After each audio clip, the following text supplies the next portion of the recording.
They didn't slip. They aimed. They didn't love carelessly. They destroyed deliberately. And now you're standing at a crossroads, not between forgiveness and vengeance, but between self-worth and self-abandonment. This isn't about holding a grudge. It's about holding a boundary. Because what they did wasn't a mistake. It wasn't an emotional accident or a moment of weakness. It was a decision, a calculated betrayal, one they made fully knowing the cost to you. And yet here you are wondering if you should give them another chance, wondering if cutting them off makes you the bad person. But let me be clear, letting them back in doesn't make you kind. It makes you vulnerable again.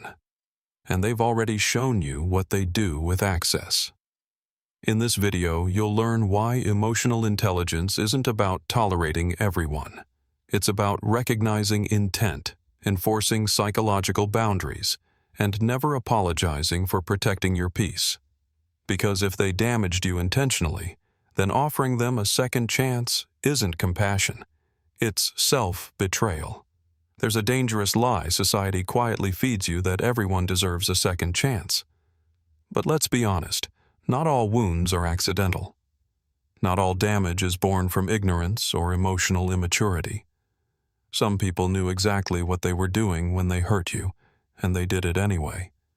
They studied your softness, your loyalty, your patience, and used it against you. That's not a mistake.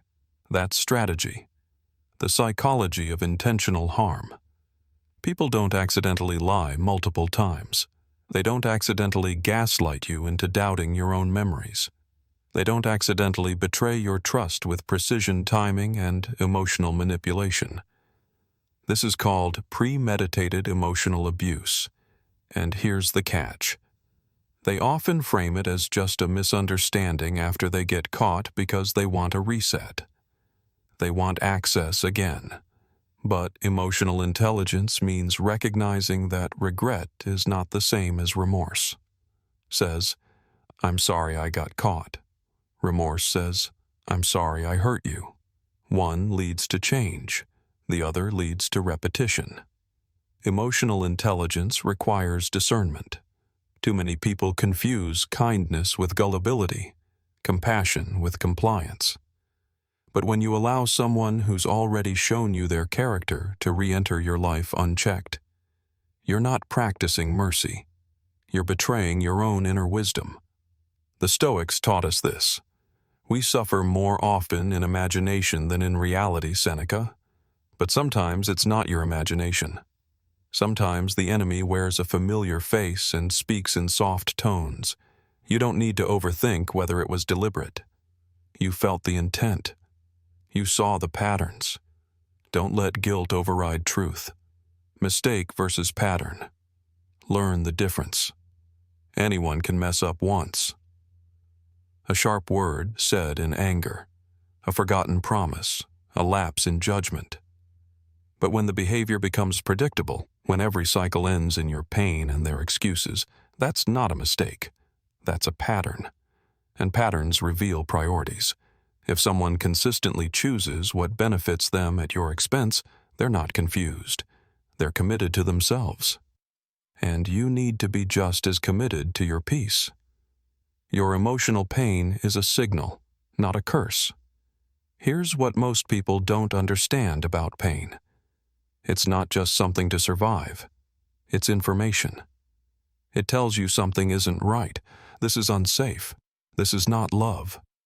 And yet many of us ignore that signal because of hope. We hope they'll change. We hope it was just a phase. We hope love can fix what character broke. But hope without boundaries becomes self-harm. You weren't put here to be someone's emotional punching bag in the name of forgiveness. Self-worth doesn't beg for re-entry. True self-worth says, "I don't hate you, I just love me more." It doesn't require anger, revenge, or dramatic exits. It requires clarity because once you've seen someone's true nature, choosing them again is choosing your own destruction consciously. Emotional maturity is not about how much you can endure. It's about how much you will no longer allow. And when someone damages you on purpose, you have a responsibility not to them, but to yourself to end access. Detachment is not cruelty, it's survival. Cutting someone off after intentional harm isn't cold, it's controlled. It's the quiet refusal to play a role in your own suffering. It's the moment you stop giving CPR to relationships that were already dead. You're not abandoning them. You're choosing yourself. And that's the highest form of emotional intelligence there is. So don't confuse their charm for change. Don't confuse their tears for transformation. Don't confuse their need for your energy as proof of their love. They had access to your soul and still chose harm. They had a chance to protect your trust and still chose betrayal. Now it's your turn to choose. And this time, choose wisely. Choose peace. Choose clarity. Choose self-respect over second chances. You can forgive someone and still never let them back in. That's not bitterness. That's clarity. Forgiveness is a personal act, a sacred release, a spiritual cleansing that frees you from the emotional weight of what they did. But forgiveness is not a door key. It's not a signal to resume what broke you. It doesn't mean reconciliation. It means liberation. Because some people misunderstand forgiveness. They think it means you've forgotten, that you've healed enough to tolerate their presence again, that your peace is proof that they deserve another chance. But here's the truth. Forgiveness is for your peace, not their return. Emotional intelligence means you forgive without repeating the cycle. Let's be clear. Holding on to resentment is toxic. It rots your soul and steals your clarity.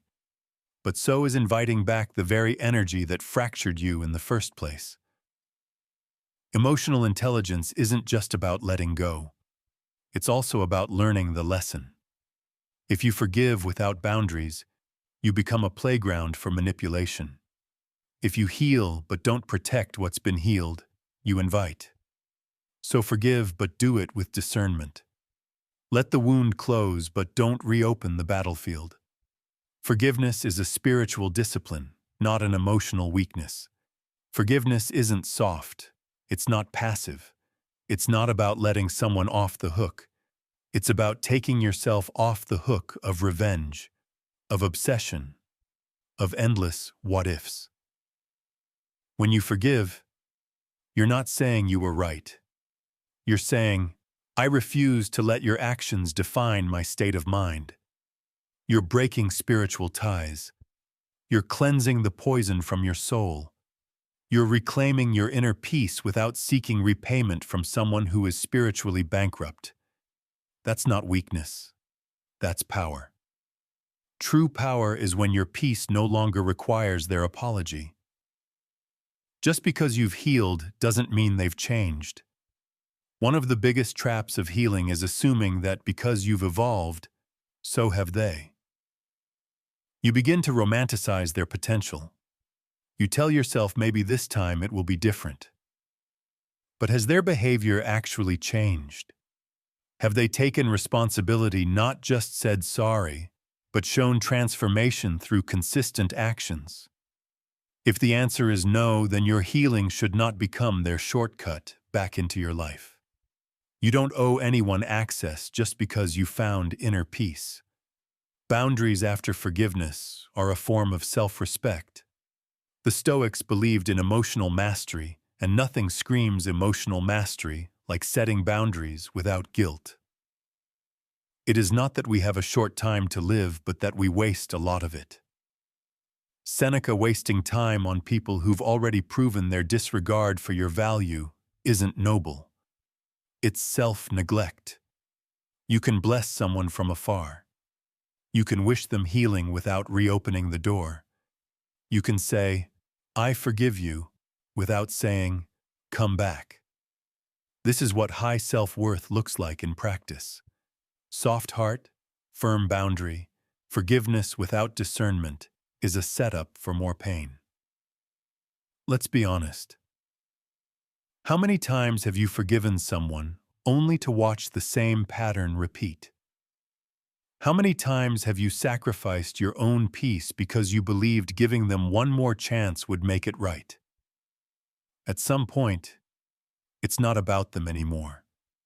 It's about you. Your desire to keep giving chances is rooted not in love, but in the hope that they'll become who you wanted them to be. But hope isn't a relationship strategy, and love without limits isn't pure. It's reckless. Forgiveness is the final chapter of a wound. Reopening that chapter doesn't rewrite the story. It just reopens the scar. What to say instead of, let's try again. I've made peace with the past, but I'm not revisiting it. I wish you well far away from me. You're forgiven, but you're no longer welcome. This boundary isn't revenge. It's recovery. You don't need to justify your decision. Silence speaks when explanation fails. And sometimes the most spiritual thing you can do is walk away without turning back. So forgive boldly, but never forget what it cost you to become this version of yourself.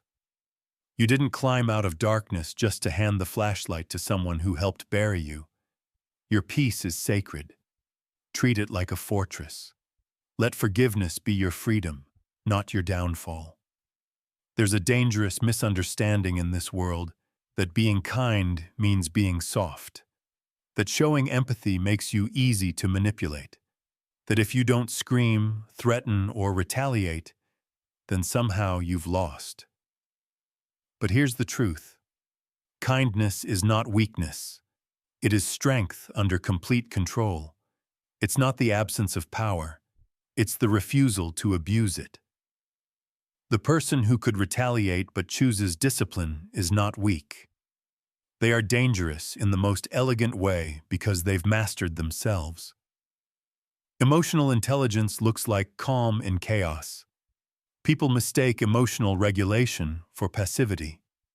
They think because you don't yell or cry or beg, you must be fragile. They misread your silence as submission.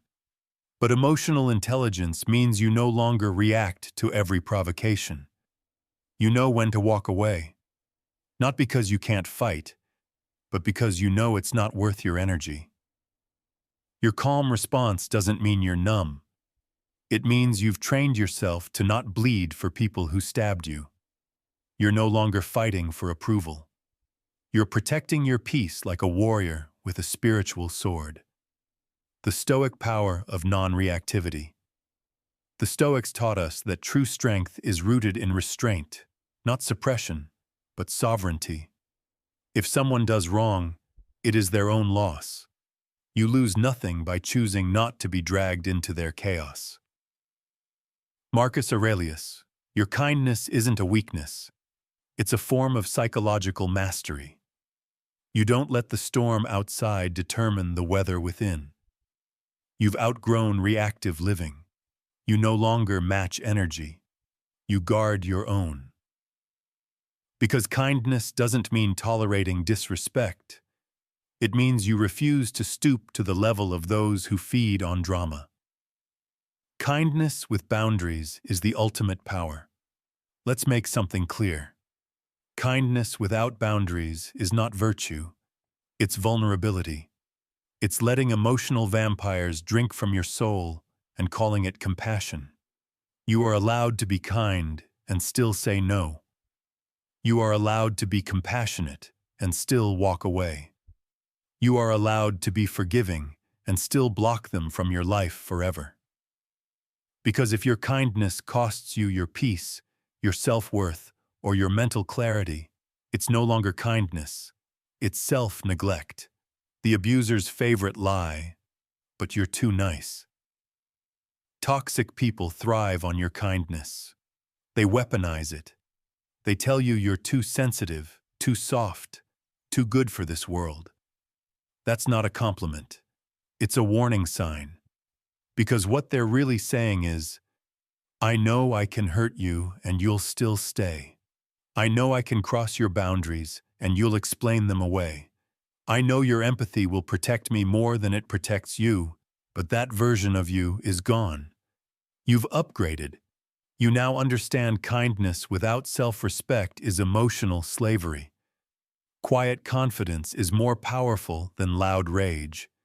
People think power is loud, that you have to prove something, make noise, clap back, destroy. But the highest level of confidence is quiet. It doesn't argue. It doesn't explain. It doesn't beg. It just walks with posture, with purpose, with presence. And that's what terrifies manipulators the most. You don't need to win anymore. You've already won by removing them from your space. You've reclaimed your power by not needing their validation. Kindness with teeth is still kindness. Your kindness can have standards. It can come with rules. It can wear armor. You're not here to be anyone's emotional sponge. You're not here to explain your boundaries until someone finally respects them. You are kind not because they deserve it, but because you refuse to become them. But you are also clear, and clarity is kindness to yourself. So you're not weak for choosing grace. You're not naive for choosing empathy. You're not soft for letting go instead of lashing out. You are wise. You are grounded. You are no longer reacting from trauma. You are responding from power. And when your kindness is no longer available to those who abused it, that's not revenge. That's evolution. You think you need closure, but what you really want is validation. You want them to admit they were wrong, to explain why they hurt you, to acknowledge that what they did broke something sacred inside you. That desire is human. It's also a trap. Because people who hurt you intentionally don't give closure. They give confusion. They vanish. They gaslight. They rewrite the story to make you the villain. And when you go searching for clarity in the ruins they left behind, you don't find peace. You find a deeper kind of torment. Emotional intelligence is knowing when to let silence speak. The truth is, closure doesn't come from their apology. It comes from your decision to stop waiting for one. People who damage you on purpose aren't looking to make amends. They're looking to maintain control even through your confusion, even through your questions, especially through your longing. The longer you wait for closure, the longer they own a part of your peace. Emotional intelligence is recognizing when the conversation is already over, even if they never gave you the courtesy of a goodbye. Let go of the fantasy of a satisfying ending. We've been conditioned by stories, movies, and wishful thinking to expect a neat conclusion. They come back, they apologize, you cry, they change. Everything makes sense. But real life is messier than fiction. Real closure isn't a shared moment. It's a private revolution inside your soul. It's waking up one day and realizing, I no longer need answers. I just need peace. And here's the paradox. The moment you stop chasing closure is when healing finally begins. Their silence is an answer. Sometimes the lack of response is the response. Sometimes the disappearing act is the closure. You don't need them to admit they were wrong. Their actions already revealed everything. They didn't forget you. They chose not to face you. They weren't confused. They calculated what they did, and they moved on. And the more you chase why, the deeper you fall into their emotional game. Because closure, when weaponized, becomes a form of manipulation. When closure is a delayed form of self-betrayal, let's be brutally honest. Sometimes seeking closure is just code for, I still want them to care. I still want a reason to hold on. I still haven't accepted that they chose to hurt me. But here's the truth. No one wants to hear if they were capable of closure. They wouldn't have caused the kind of damage that requires it. So every time you text, every time you check their social media, every time you hope they'll reach out, you're not seeking closure. You're reopening the wound. That's not healing. That's self-betrayal in disguise. True closure is self-generated. You create closure when you stop waiting for it. You create peace when you stop depending on theirs. You look at what happened. You accept what it cost. You grieve the version of yourself that tolerated it. And then you elevate beyond it. You write your own ending. You choose your own peace.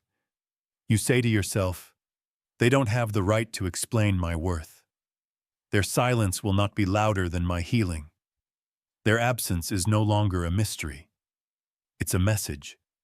Spiritual discipline means you walk without closure. Stoicism teaches us this.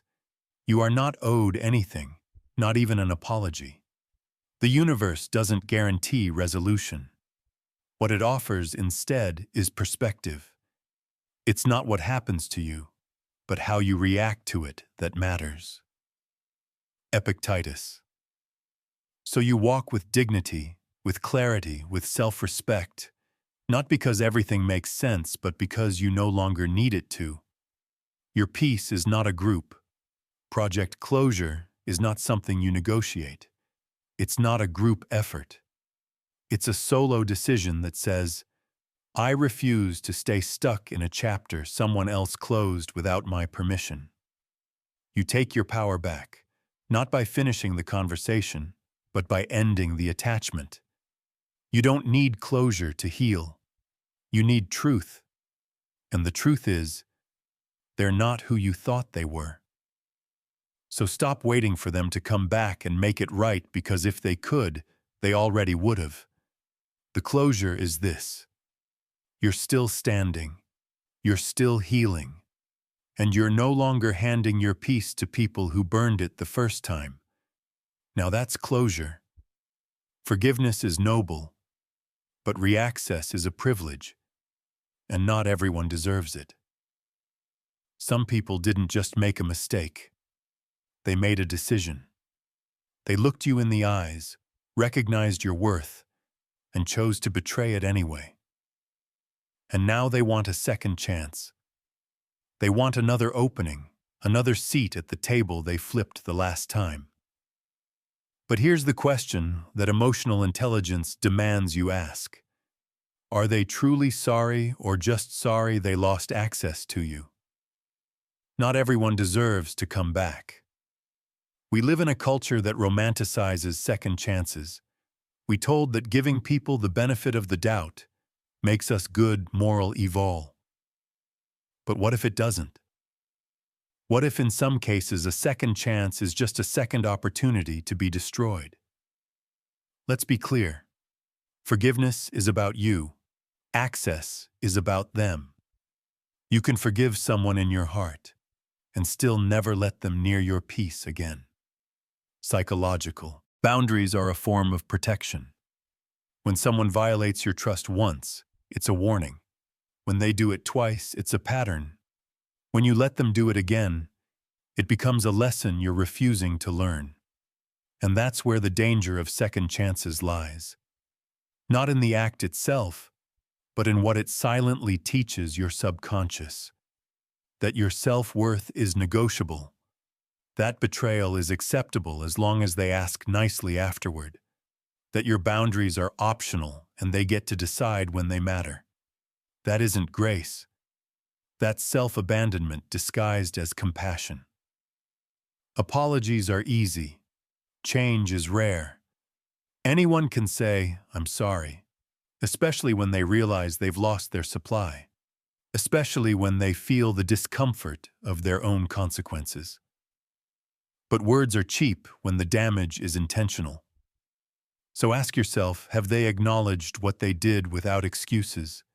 Have they taken accountability, not just for the actions, but the impact? Have they demonstrated change through consistent, uncomfortable self-work? If the answer is no, then a second chance becomes a vote against yourself. Spiritual discipline is knowing when to let go. There's a quiet strength in walking away, not with rage, not with bitterness, but with clarity. Clarity that says, "You showed me who you are the first time. I'd be a fool to pretend otherwise the second." Spiritual discipline is refusing to give your energy to people who didn't protect it. It's the decision to choose your peace over their guilt trip. It's knowing that closure, redemption, and reconciliation are not always bundled together. Sometimes the healing path requires separation, even from people you once loved. Second chances can cost you your future. The most dangerous part of giving someone another chance isn't just the risk of being hurt again. It's what it costs you in time, in energy, in opportunity. Every minute spent rehabbing a dead connection is a minute stolen from your evolution. Every ounce of effort poured into proving your worth is a distraction from the truth. You never had to prove it in the first place. And every time you prioritize their comfort over your growth, you fall one step further from who you're meant to become. This is your high-performance mindset moment to realize that your life is too valuable to be paused for someone else's growth curve. Let the first time be the last time. You are not cruel for closing the door. You are not heartless for enforcing distance. You are not unkind for protecting yourself from repeated damage. You are simply applying what you've learned. And that right there is maturity in motion. So let the first time be the last time. Let their memory be your teacher. Let your decision be your declaration. I am no longer available for people who made a choice to break me. Second chances are not always redemptive. Sometimes they're just replays of the same nightmare in a different disguise. And you're not here to live in loops. You're here to rise, to evolve, to guard your future like it matters, because it does. So when someone damages you intentionally, don't hand them another weapon in the name of second chances. Close the chapter, lock the door, and build a life so full they wouldn't even recognize the version of you they once tried to destroy. When someone damages you intentionally, they don't always walk away. Sometimes they stay, but not because they love you. They stay to keep control. And when you try to pull away, they don't apologize. They manipulate. They weaponize your empathy. They twist your compassion into a leash. And before you even realize it, you're apologizing for your boundaries. The guilt narrative. You're giving up on me. The moment you start setting limits, they shift the story. Suddenly, you're the problem. You're cold. You're too sensitive. You're throwing away everything you've built. They say things like, "I know I messed up, but can't you see I'm trying? You're not perfect either. I just wish you'd fight for us the way I'm trying to." But notice the tactic. They're not owning their damage. They're shaming you for protecting yourself.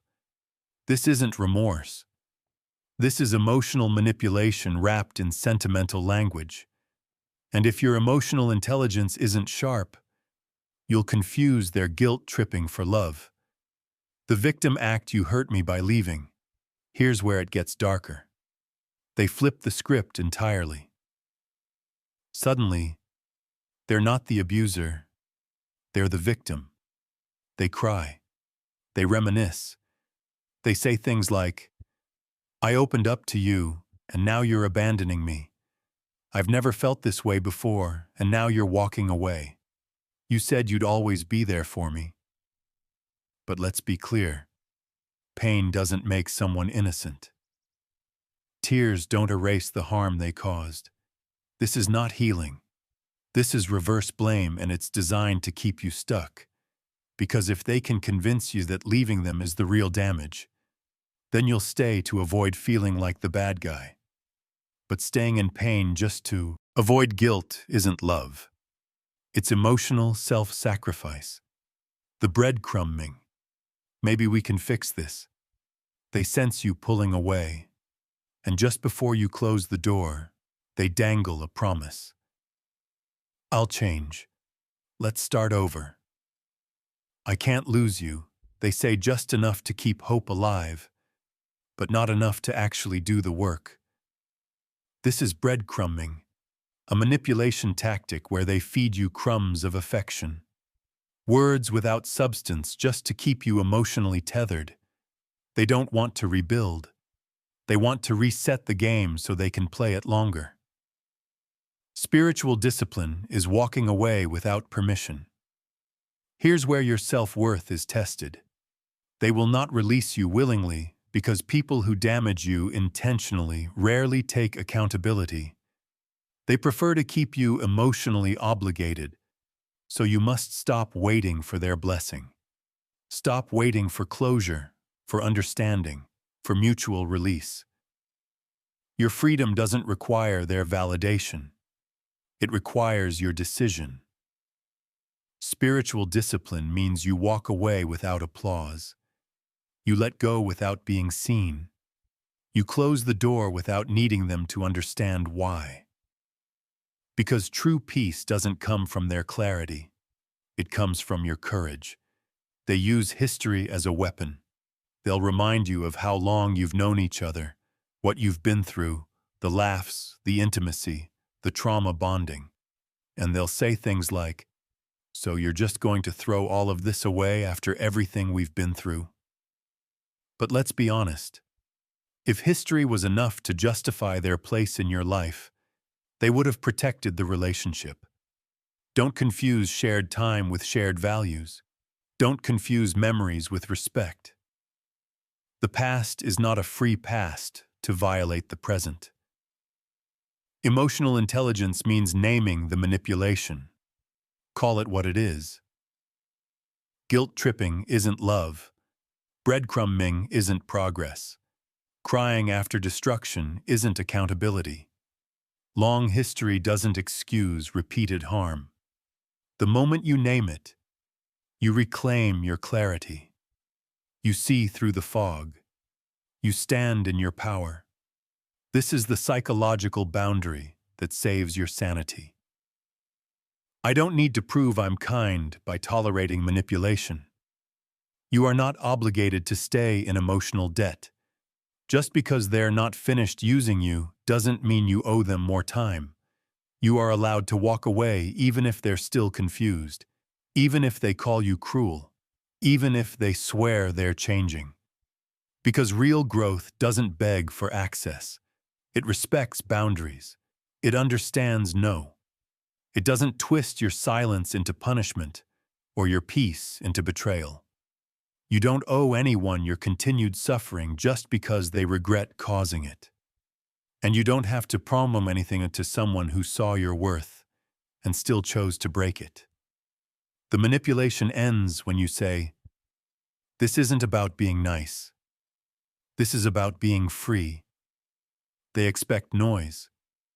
They expect a reaction. They expect you to scream, to beg, to justify your pain, just to be heard.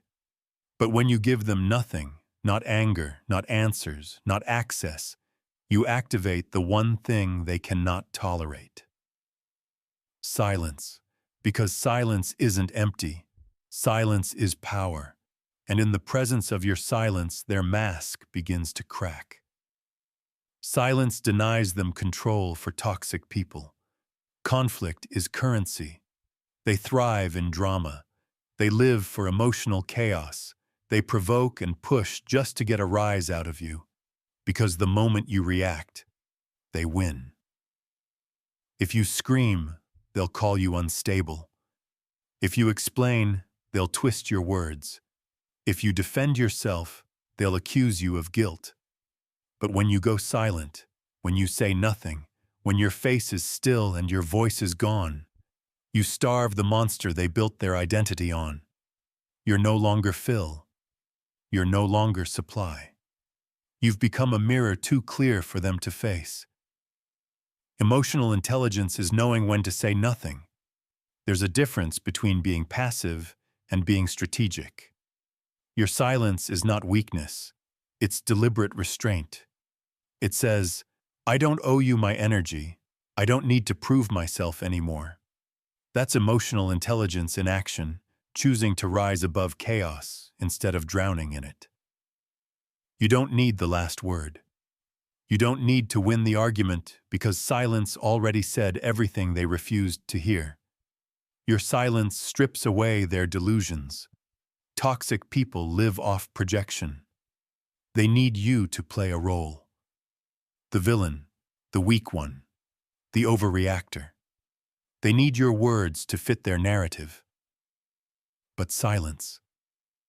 Silence gives them nothing to work with. It leaves them alone with their own thoughts and their own guilt. They can't spin your silence into a lie. They can't twist your stillness into blame and without you to deflect onto. They start to face themselves, and that terrifies them. Spiritual discipline is peace without performance. In a world addicted to reaction, peace is a rebellion. When you choose calm over chaos, detachment over drama, you're not just walking away, you're ascending. That's spiritual discipline, the kind that doesn't need an audience, the kind that quietly says, I don't chase closure, I become closure. You don't need to slam doors. You don't need grand exits. Your silence is the final word, and they will hear it in the echo of your absence. Silence is more devastating than any argument. You want to know why they keep reaching out, why they check your stories, why they ask others about you. Because your silence isn't just peace, it's punishment they weren't prepared for. They expected chaos. They expected you to fall apart. Instead, you vanished. And in that void, they feel the collapse of everything they tried to control. Your silence is proof they lost access to the version of you that used to tolerate disrespect, and that to them is psychological death. Silence reinforces your boundaries without a fight. You don't have to explain why you walked away. You don't need to draft long paragraphs or revisit old wounds. Silence says you know what you did, and I know who I am now. No confrontation. No ati. No emotional debt left to collect. Just space distance and a door that stays shut. Not out of hatred, but out of respect for yourself. That's how inner peace sounds. Like nothing. And it echoes louder than any scream ever could. Silence transforms you and haunts them. They thought silence meant weakness. They thought it meant you were unsure, scared, broken. But time passed. You got better. You glowed up. You healed. You thrived. And said nothing. And that is what haunts them because your silence didn't just reject them. It invalidated the entire version of themselves they projected onto you. Silence isn't empty. It's full of self-worth. When you go quiet, you're not disappearing. You're evolving in peace. No announcements, no drama, just discipline. That's high-performance mindset. That's psychological freedom. That's what they never saw coming. So the next time someone tries to bait you, tries to drag you into an emotional battlefield they created. Remember this, the loudest move you can make is no move at all. Let them talk, let them spin, let them drown in the silence you left behind. Because when you finally chose silence, you didn't lose control. You took it back. Forgiveness is powerful. But let's get one thing straight. Forgiveness is not a free pass back into your life. Just because you've forgiven someone doesn't mean they've earned the right to stand next to you again. That's not bitterness. That's emotional intelligence. Forgiveness is internal. Reconnection is conditional.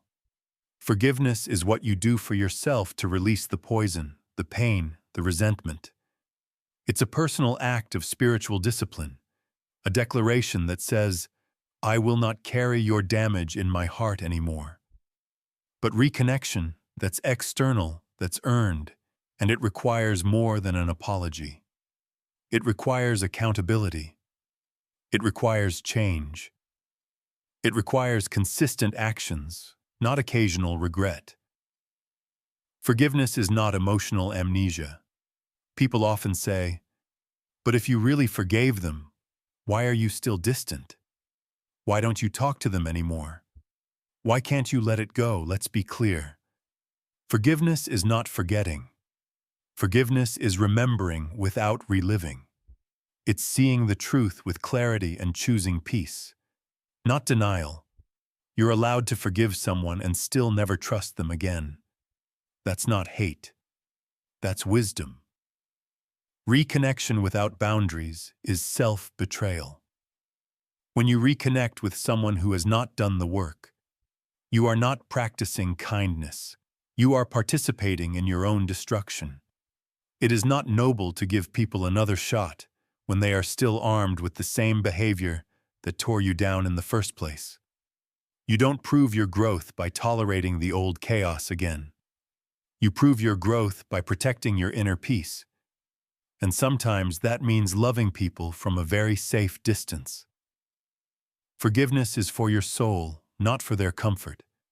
Some people want you to forgive them, not because they've changed, but because your silence makes them uncomfortable. They want to erase their guilt. They want to feel better about what they did without having to actually repair it.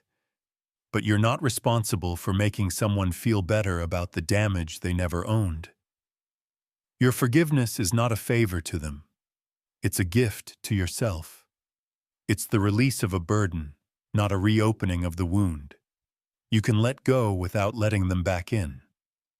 This is what high-performance mindset looks like in relationships. You let go not to welcome someone back, but to stop giving them emotional real estate in your mind. You don't chase closure anymore. You become closure. You no longer explain your silence. You no longer justify your boundaries.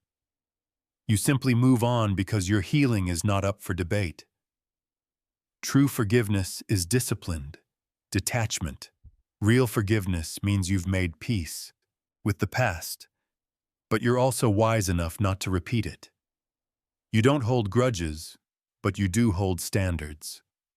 And that's what they don't like because they expected your forgiveness to come with access. But you gave them closure instead. You showed them grace, not permission. You offered peace, not partnership. You healed, but you didn't reopen the door. And that's the boundary they never saw coming. Your self-worth is not a second chance. They may apologize. They may cry. They may even beg. But if their presence requires you to lower your standards again, to shrink again, to walk on eggshells again, that is not reconciliation. That is regression. You did not come this far. Tear down the barriers within yourself. Rebuild your mind. Strengthen your soul just to let someone walk back in with the same chaos wearing a new mask. You didn't heal to play pretend. Your peace is sacred. Protect it. The world will pressure you to be soft, to just move on, to keep the peace, but peace isn't passive. Peace is protective. Peace is built on boundaries. So when you forgive, do it boldly, but with discernment. Let it go, but don't let it return. Not everyone deserves a second chance at the healed version of you. So if they ask, why can't we go back to how things were? Tell them the truth, because I'm not who I was when I allowed that forgiveness set you free. Boundaries keep you free, and that's what they'll never understand. Let's kill the illusion right now. They weren't confused. They weren't lost. They weren't going through something. They were calculating. They were deliberate. They knew exactly what they were doing when they hurt you. And you know how we know? Because they only do it to people who won't fight back. Emotional intelligence requires facing the truth, not justifying the pain. It's easier to believe they didn't mean to hurt you. Because if it wasn't intentional, then maybe you didn't waste your love. Maybe they're still redeemable. Maybe the story still has hope. But that's not healing. That's denial wrapped in empathy. True emotional intelligence means you're no longer protecting other people's reputations at the cost of your own clarity. It means you're done gaslighting yourself with excuses like, maybe they didn't know better. Maybe it's just their trauma. Maybe I'm just too sensitive. No, maybe they knew what they were doing and did it anyway. Intentional harm hides behind confusion. Ask yourself, did they treat you with kindness when it served them? Did they turn cold the moment you needed something back? Did they know how to behave with others, but not with you? That's not confusion. That's selective cruelty. People know how to be respectful when it benefits them. They know how to be kind when the spotlight is on. So when they choose to mistreat you in private, that's not an accident. That's character. They studied your soft spots, then used them. One of the most painful realizations on your healing journey is this. They didn't just hurt you by chance. They hurt you strategically. They found your insecurities. They noticed your silence. They clocked the moments you put their needs above your own, and then they weaponized it. That's not immaturity. That's not trauma response. That's emotional manipulation. And it needs to be called what it is without sugarcoating it. Spiritual discipline means naming the betrayal without justifying it. The more spiritual you become, the more compassionate you become, but also the more clear-eyed you must be. Compassion is not permission. Forgiveness is not blindness. When someone repeatedly crosses your boundaries, ignores your needs, and drains your spirit, your spiritual duty is not to make excuses for them. It's to protect your soul from further harm. And that starts with seeing them for who they are, not who you hoped they would be. Stop giving the benefit of the doubt to people who benefit from your doubt. They only question your memory when your memory exposes them. They only call you dramatic when your emotions threaten their comfort. They only want peace when silence means no consequences. You're not crazy. You're not too emotional. You're not unforgiving. You're finally seeing clearly. And that terrifies them. They didn't just damage you. They planned around it. They didn't just stumble into your heart and accidentally break it. They walked in, saw the kindness, saw the patience, saw the loyalty, and thought, I can use this. That's not carelessness. That's predatory behavior wrapped in charm. And the moment you stop pretending it wasn't, you reclaim every piece of your stolen power. They don't deserve your doubt. You deserve closure. Every time you excuse them with maybe they didn't mean it, you invalidate your own pain. You rewrite your own history. You become complicit in their gaslighting to yourself. But here's the truth. The pain didn't lie. The pattern didn't lie. Your good didn't leave. They did. And now clarity is your closure. Not their apology, not their explanations, just truth and the strength to live by it. Call it what it is, so you never accept it again. Stop calling it a mistake if it was a decision. Stop calling it confusion if it was a strategy. Stop calling it love if it came with conditions. You owe yourself truth without distortion. That's how healing begins, because you didn't get hurt by accident. You got hurt because someone made a choice and you kept giving chances. Not anymore. This is where the pattern ends. This is where your story changes. You don't owe them closure. You don't owe them a conversation. You don't owe them another chance to distort your truth. What you do owe is to yourself, your sanity, your peace, your right to walk away from anything that once convinced you to betray your own soul. You owe yourself everything you kept giving away to people who didn't know what to do with it. You owe them nothing, not even an explanation. People will say, "At least hear them out. Maybe it's time to reconcile. You're being too harsh." No, you're being clear. There's a difference. Clarity looks like silence when they're used to chaos. It looks like detachment when they're used to controlling you. They want your softness, not because they respect it, but because they know how to exploit it. But not anymore. Because now you understand your healing doesn't require a committee. Your peace doesn't require permission. Your boundaries don't need to be approved by the people they protect you from. Your silence is a full sentence. You don't need to respond to that message. You don't need to revisit that chapter. You don't need to meet them halfway when they never moved an inch. Your silence says everything they refused to hear when you were screaming in pain. Your silence is not pettiness. It's power. It's closure. It's the full sentence that ends the story with no sequel. You don't heal by re-explaining your pain. They heard you the first time. They just didn't care. They saw your tears. They saw your breakdowns.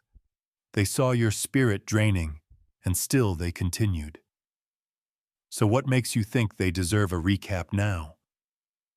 You don't need them to understand. You need you to understand that continuing this cycle is self-betrayal, and you've outgrown that version of yourself. The one who explained, justified, begged, hoped. You're done educating people on how to treat you. You're done translating your humanity into a language they still won't speak.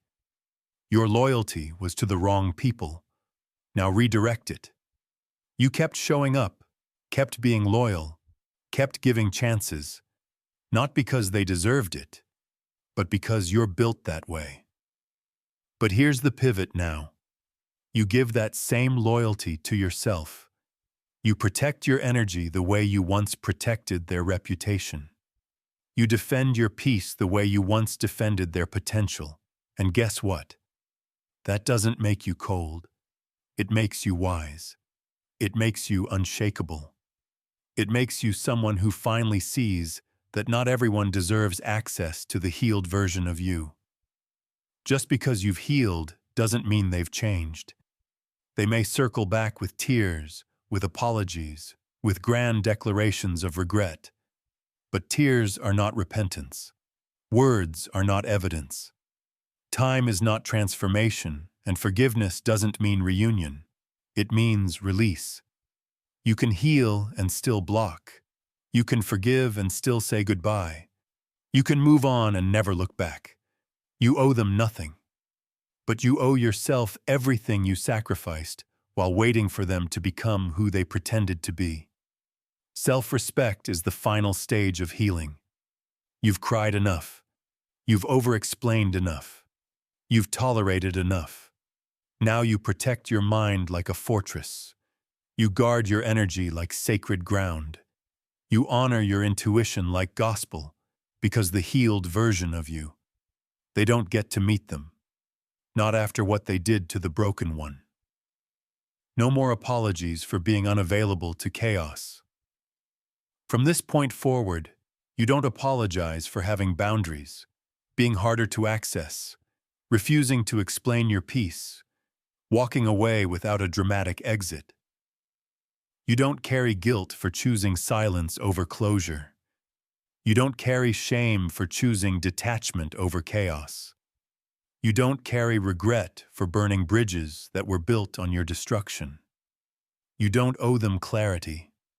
You owe yourself consistency. This is where it ends and where you begin again. This isn't just the end of the story. It's the beginning of a new chapter where you no longer make room for those who damage with intention and apologize with manipulation.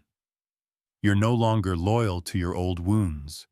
You're no longer explaining why you left the fire. They kept lighting. You're just gone, healed, awake, and finally unavailable because you owe them nothing. But you owe yourself everything. They didn't break you by accident. They did it because they thought you wouldn't wake up. They miscalculated. They thought you'd come back. They thought you'd need them. They thought you'd be too soft, too loyal, too afraid to walk away. But now you're done. Done explaining. Done doubting yourself. Done handing out grace to people who only showed you patterns, not change. This is where the cycle ends. Not with a scream, not with a breakdown, but with a silence so deep it echoes for years. You don't rise by fixing them. You rise by refusing to let them ever break you again. So don't give them a second chance. They didn't make a mistake. They made a decision. Now it's your turn to make one. Choose yourself every time without apology. And if this message hit home, share it because someone out there is one reminder away from breaking free too. Subscribe for more unapologetic truths, powerful awakenings, and the kind of emotional intelligence they never wanted you to master. You've outgrown who you were. Welcome to who you really